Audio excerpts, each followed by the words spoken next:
Oui, merci. Je crois que c'est une occasion de plus que vous nous donnez de pouvoir communiquer sur ce sujet. Parce que lorsque nous avons été informés de cette vidéo, bande audio qui circulait, nous avons fait un communiqué qui a été diffusé largement au niveau des masses médias, aussi bien au niveau de la chaîne nationale que dans les représentations départementales, où nous étions en train de rassurer la population congolaise que les moustiquaires que nous avons distribués dans quelques jours sont des moustiquaires qui sont imprégnés par un insecticide qu'on appelle de la classe de permétrine. Et c'est le même insecticide qui a servi à imprégner les moustiquaires qui ont été distribués en 2011-2012. Et donc, une fois de plus, les moustiquaires imprégnés sont gérés comme les médicaments, depuis le processus de fabrication jusqu'à la vente.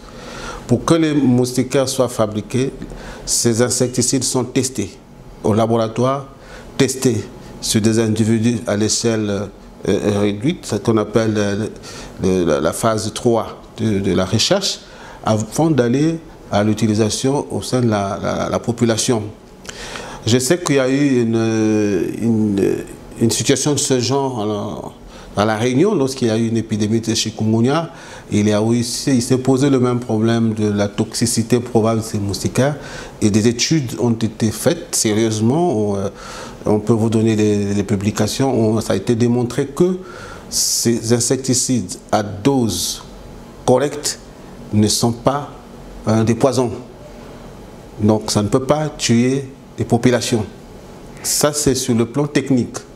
Et sur le plan humanitaire, c'est quand même aussi déplorable que des compatriotes puissent diffuser ce genre de vidéos pour diaboliser certains cadres.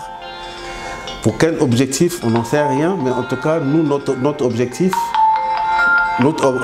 c'est de lutter contre le paludisme, de faire de sorte que le fardeau lié à cette maladie soit totalement diminué d'abord avant qu'on élimine totalement le paludisme, parce que les enfants meurent.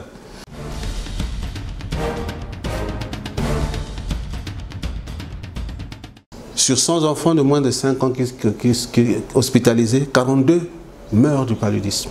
Ça, c'est des statistiques de 2018. Bon, nous produisons des rapports annuels. Donc, les statistiques que je vous communique, c'est les statistiques de 2018. D'ailleurs, depuis pratiquement 2012, la recrudescence des cas de paludisme ne fait qu'augmenter, y compris la mortalité. Et donc,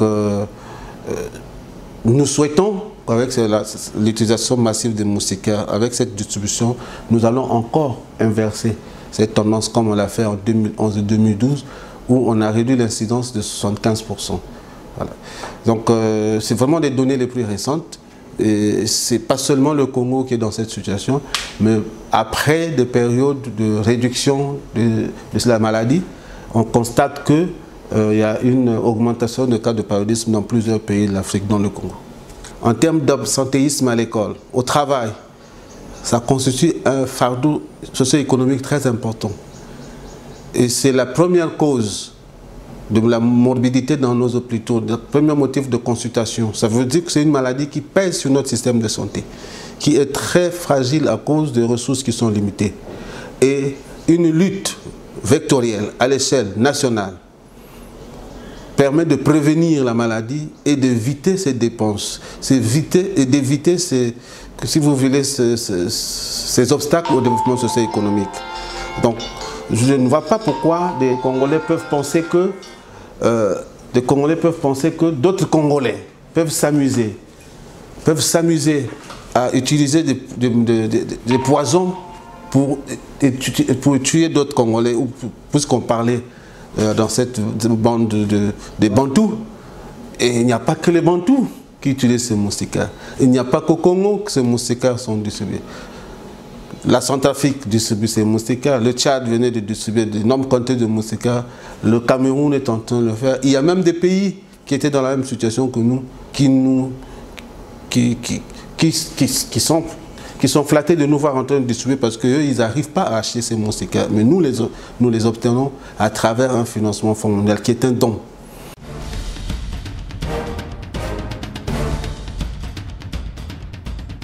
Nous encourageons les populations d'aller massivement vers les sites de distribution.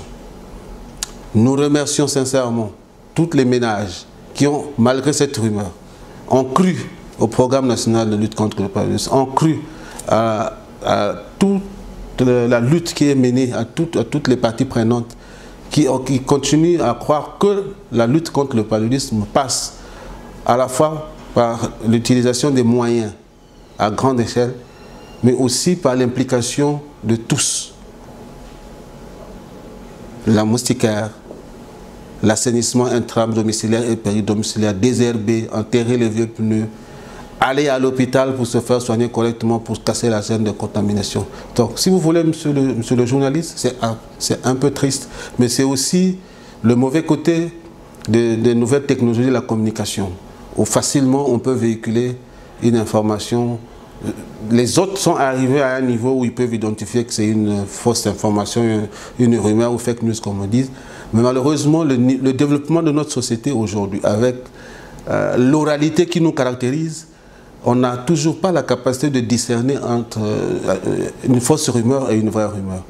Mais quiconque au défi de nous dire, de nous communiquer les références du laboratoire qui a permis d'identifier la toxicité de ces médicaments, de ces moustiquaires, c'est quel laboratoire, ce qui n'est pas dit, n'est-ce pas?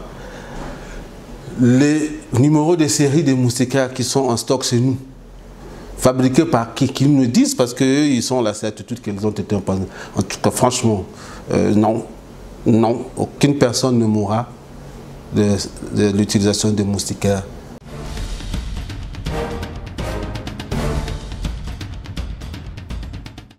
Le pouvoir public, c'est communiquer davantage. Communiquer davantage pour rassurer la population. Le pouvoir public devait passer par les autorités locales, les leaders communautaires, les leaders religieux, pour faire de ce qu'on appelle des réunions communautaires.